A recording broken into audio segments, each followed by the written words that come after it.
Vətən fədailəri layihəsi çərçivəsində Azərbaycan Memarlıq və İnşaat Universitetində tələbələrlə görüş keçirilib.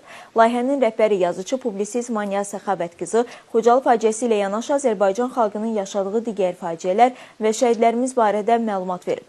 Çıxış edənlər bu kimi tədbirlərin və ərsəyə gələn kitabların gənclik və gələcək nəsillər üçün əhəmiyyətindən danışıb, şəhidlik zirvəsinə ucalan qəhrəmanların kitablar vasitəsilə cəmiyyətdə daha geniş təbliğ olunmasının vacibliyinə toxunublar.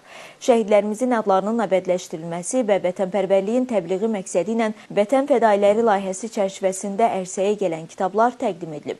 Görüşün sonunda tələbələrə hədiyyələr verilib, xatirə şəkli çəkdirilib.